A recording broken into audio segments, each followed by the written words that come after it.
തെരുവ് നായ വിഷയം ഒരു വലിയ വിഷയമായി വന്നുകൊണ്ടിരിക്കുകയാണ്. കാരണം ഒരുപാട് പേർക്ക്, ഒരുപാട് കുട്ടികൾ ഉൾപ്പെടെ ഇപ്പോൾ അതിൻ്റെ ബലിയാടാവുകയാണ്. നമുക്കറിയാം, കൊച്ചി സിറ്റിയിൽ മാത്രം 20,000-ഓളം തെരുവ് നായ്ക്കളുണ്ടെന്നാണ് ഏറ്റവും പുതിയ കണക്കുകൾ സൂചിപ്പിക്കുന്നത്. ഇതിനെല്ലാം ഫണ്ടുണ്ട്, ഇതിൻ്റെ നിർമ്മാർജ്ജനത്തിനും വന്ധ്യംകരണത്തിനും ഒക്കെ.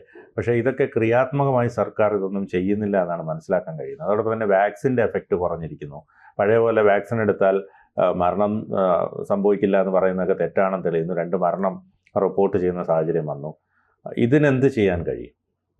അതായത് ഇന്നിപ്പോൾ വന്ന റിപ്പോർട്ട് പ്രകാരം 2016 മുന്നേ വലിയ രീതിയിൽ കേരളത്തിൻ്റെ ഒരു സാമൂഹ്യ അന്തരീക്ഷത്തിൽ ചർച്ച ചെയ്യപ്പെട്ട, ആവശ്യം ഉന്നയിക്കപ്പെട്ട ഒരു വിഷയമായിരുന്നു തെരുവ് നായകളെ കൈകാര്യം ചെയ്യണം എന്ന് പറയുന്നത്. അതിനു വേണ്ടിയിട്ട് തെരുവ് നായകളെ പിടിക്കുന്നതിനും ആ തെരുവ് നായകളെ മാത്രം സംരക്ഷിക്കുന്നതിന് വേണ്ടിയുള്ള സംവിധാനങ്ങൾ ഉണ്ടാക്കാനും തദ്ദേശ സ്വയംഭരണ സ്ഥാപനങ്ങൾക്ക് നിർദ്ദേശം നൽകി അവരത് തുടങ്ങുകയൊക്കെ ചെയ്തു. അതിനുശേഷമാണ് സുപ്രീം കോടതിയിലേക്ക് ഒരു സംഘടന കേസ് കൊടുത്തതായിട്ട് ബന്ധപ്പെട്ടുകൊണ്ട് ഈ വിഷയത്തിൽ സർക്കാരിൻ്റെ നിരുത്തരവാദിത്വവുമായി ബന്ധപ്പെട്ടുകൊണ്ട് തെരുവ് നായകളെ കടിക്കുന്ന ആളുകൾക്ക് കോമ്പൻസേഷനുള്ള അവകാശമുണ്ടെന്ന് സുപ്രീം കോടതി കണ്ടെത്തിയിരുന്നു. അങ്ങനെ സുപ്രീം കോടതി അതിൽ സിരിജഗൻ കമ്മിറ്റിയെ നിയമിക്കുകയും സിരിജഗൻ കമ്മിറ്റിയിൽ 2016 മുതൽ ഇന്ന് വരെ നോക്കുമ്പോൾ ഏകദേശം 5 ലക്ഷത്തോളം ഈ തെരുവ് നായ്ക്കൾ കടിച്ചതും അത്രയും തന്നെ പൂച്ചകൾ മാന്തിയതും പൂച്ചകൾ കടിച്ചതുമായിട്ടുള്ള പരാതികളുണ്ട്.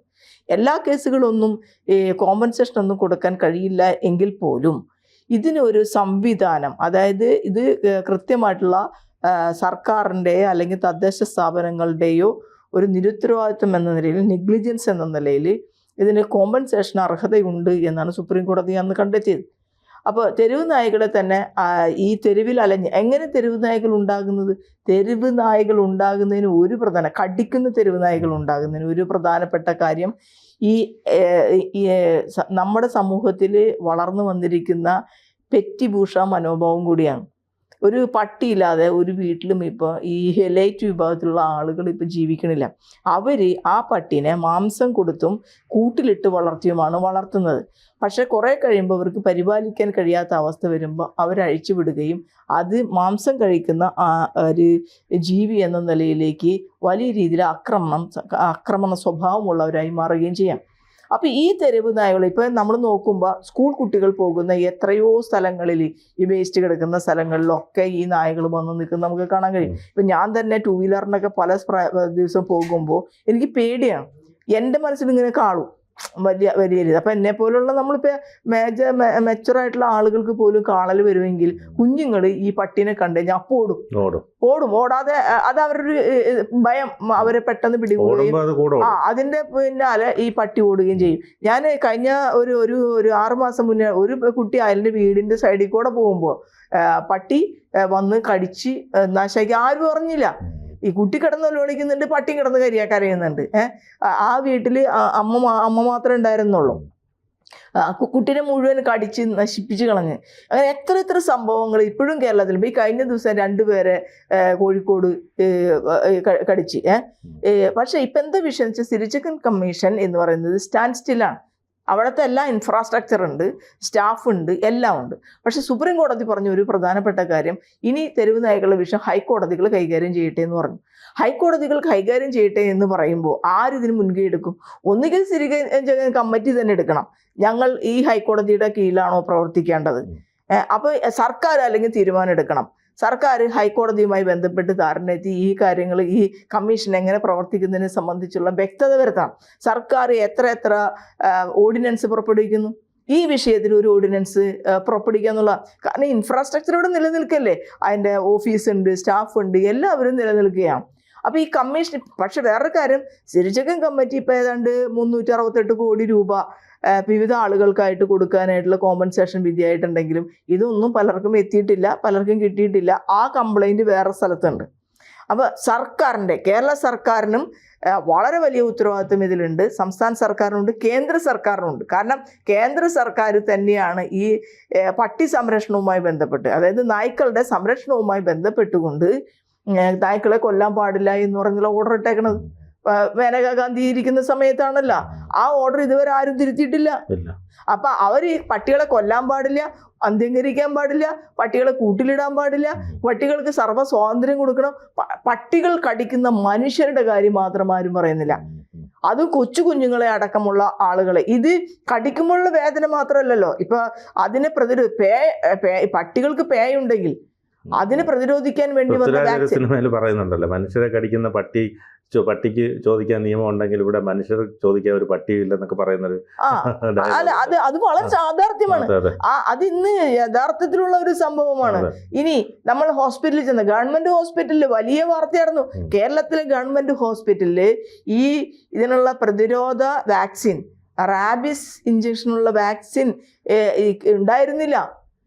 അത് ഇനിയിപ്പോ വന്ന മറ്റു 2 റിപ്പോർട്ടുകൾ എന്താ, ഇപ്പൊ ഈ റാബിസ് ഇഞ്ചക്ഷൻ എടുത്തത് ഇഫക്റ്റീവ് അല്ല. അപ്പൊ കോവിഡ് വാക്സിൻ ലോകം മുഴുവൻ കോവിഡ് വന്നപ്പോ ഇന്ത്യയിൽ കോവിഡ് വാക്സിൻ എടുത്തപ്പോ ഒരു വാർത്ത വന്നല്ല, ഒരു വീട്ടിൽ കോടിക്കണക്കിന് രൂപയുടെ പെട്ടി കണ്ടെത്തി.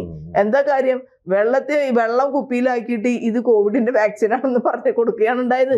അത് ആന്ധ്രയിലോ ഉത്തർപ്രദേശിലോ അങ്ങനെ 1-2 സ്ഥലത്തു നിന്നാണ് നമ്മള് ഗ്രാമീണ മേഖലയിൽ, മനസ്സിലായില്ലേ? ഇത് ഇഞ്ചക്ഷൻ എടുത്തിട്ട് കൊടുക്കാണ്, ഇഞ്ചക്ഷൻ മരുന്നാന്ന് പറഞ്ഞിട്ട് കൊടുക്കാണ്. വെള്ള കളറാണല്ലോ ഇതെല്ലാത്തിനും. അപ്പൊ ഇവിടെ ഈ വാക്സിനായിട്ട് വന്നിരിക്കുന്ന ഈ സാധനം എവിടെ നിന്ന് യഥാർത്ഥത്തിൽ റാബിസ് വാക്സിൻ തന്നെയാണോ ഇതൊന്നും ഇവിടെ നമ്മൾക്കറിയില്ല. പക്ഷെ ഈ കഴിച്ചത് ഇഫക്റ്റീവ് അല്ലാത്തൊരവസ്ഥ വന്നു. അപ്പൊ ഇതിനൊരു ശാസ്ത്രീയമായിട്ടുള്ള പഠനം ആവശ്യമാണ്. അതൊന്നും നടക്കുന്നില്ല. സാധാരണ മനുഷ്യരുടെ ജീവിതവുമായി ബന്ധപ്പെട്ട ഏറ്റവും പ്രധാനപ്പെട്ട ഒരു കാര്യം എന്ന രീതിയിൽ തദ്ദേശ സ്വയംഭരണ വകുപ്പിന് ഇത് വളരെ കൃത്യമായിട്ടും എന്തുകൊണ്ട് ഇങ്ങനെ സംഭവിക്കുന്നത്, ഇതൊരു തദ്ദേശ വകുപ്പിന്റെ മാത്രമല്ല കേട്ടോ, കാരണം ഇത് ആരോഗ്യ വകുപ്പിന്റെ വിഷയമായിട്ട് വരും. അപ്പോൾ ഇത് സർക്കാരിന്റെ മൊത്തമായിട്ടുള്ളൊരു വിഷയമാണ്. അത് സാധാരണ മനുഷ്യന്റെ ജീവിതത്തെക്കുറിച്ച് നമ്മൾ കൺസേൺ ആവുമ്പോഴാണ് നമ്മൾ എന്തായി മാറുന്നത്, നല്ല ഭരണാധികാരികളായിട്ട് മാറുന്നത്. ഇവിടെ അതിനാണ് ഈ നമ്മുടെ സൊസൈറ്റിയിൽ ഇപ്പൊ കുറവ് സംഭവിച്ചു കൊണ്ടിരിക്കുന്നത്. ഈ വിഷയം ഇപ്പോൾ ഈ സിരിജഗൻ കമ്മിറ്റിയിൽ നിന്ന് തന്നെയാണ് ഈ റിപ്പോർട്ട് പുറത്തു പോകണം. എല്ലാ പത്രങ്ങളിലും ഇപ്പോൾ വന്നിരിക്കുന്നു. ഏതെങ്കിലും ആളുകൾ അതുമായി റെസ്പോണ്ട് ചെയ്യണം ഞാൻ കാണുന്നില്ല. എല്ലാവരും ലോകത്തിലെ പല വിഷയങ്ങളും അവർക്കുണ്ട്, ആ വിഷയങ്ങളിലെ പുറകെ പോവാം. സർക്കാരിന് ഇങ്ങനെ റിപ്പോർട്ട് വന്നിരിക്കുന്നു, ഇത് വളരെ പ്രധാനപ്പെട്ട വിഷയമാണ്, സർക്കാരിനെതിരെ ഉണ്ടാകാവുന്ന വലിയ വികാരം ഉണ്ടാവാനുള്ള സാധ്യതയുള്ള സാധനമാണ്, അതുകൊണ്ട് എത്രയും പെട്ടെന്ന് ചെയ്യണമെന്നുള്ള വിചാരമേ ഇല്ല. കഴിഞ്ഞ ദിവസം നമ്മുടെ റിട്ടയർഡ് ജസ്റ്റിസ് കമാൽ പാഷ പറഞ്ഞു, കേരളത്തിൽ പ്രതിപക്ഷമില്ല. നമ്മൾ ഈ നേരിടുന്ന ഈ വിഷയങ്ങൾ നിയമസഭയിൽ എത്തിക്കേണ്ടത് ആരാ, അല്ലെങ്കിൽ പ്രോപ്പർ വേദികളിൽ എത്തിക്കേണ്ടത് ആരാ? പ്രതിപക്ഷമാണ്. ഈ പ്രതിപക്ഷം ഇതൊന്നും തന്നെ കൈകാര്യം ചെയ്യുന്നതിന് പരാജയപ്പെടുകയാണ്.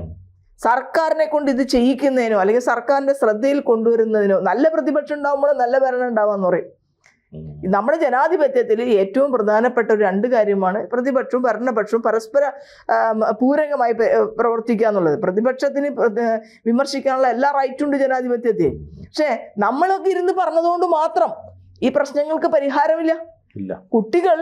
കുഞ്ഞു കുട്ടികളടക്കം, കാരണം അതിന്റെ ഭയം അവർക്ക് വളരെ വലുതാണ്. ഈ പട്ടികളുടെ ഭയം. പുതിയ പദ്ധതിയും വരുന്നുണ്ട്, ഈ തെരുവുനായ്ക്കളെ ദത്തെടുക്കാനുള്ള പദ്ധതി വന്നിട്ടുണ്ട്. ഇപ്പൊ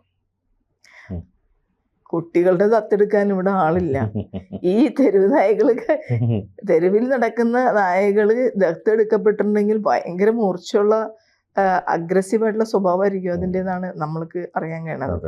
അതൊക്കെ അത്ര ഗുണകരമല്ലാത്ത ഒരു കാര്യമാണ്. ഇതൊക്കെ ഈ എന്താ പറയുക, ജീവശാസ്ത്രവും മൃഗശാസ്ത്രവും ഒക്കെ പഠിച്ചതിന് ശേഷം മാത്രം ചെയ്യേണ്ട കാര്യങ്ങളാണ്. ഇടിപിടിന്ന് എടുക്കല്ല. ഇതിലൊക്കെ നമ്മൾ നേരത്തെ അങ്ങ് പറഞ്ഞ കാര്യമാണ്, പൃഥ്വിരാജിന്റെ ഡയലോഗാണ്, പട്ടിക്ക് കിട്ടുന്ന പരിഗണന കുട്ടിക്ക് കിട്ടുന്നില്ല എന്നതാണ്.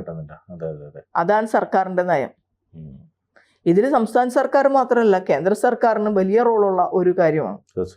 കൂടുതൽ വാർത്തകളും വിശേഷങ്ങളും നിങ്ങളിലേക്ക് എത്താൻ ABC മലയാളം സബ്സ്ക്രൈബ് ചെയ്യുക, ബെൽ ബട്ടണും അമർത്തുക.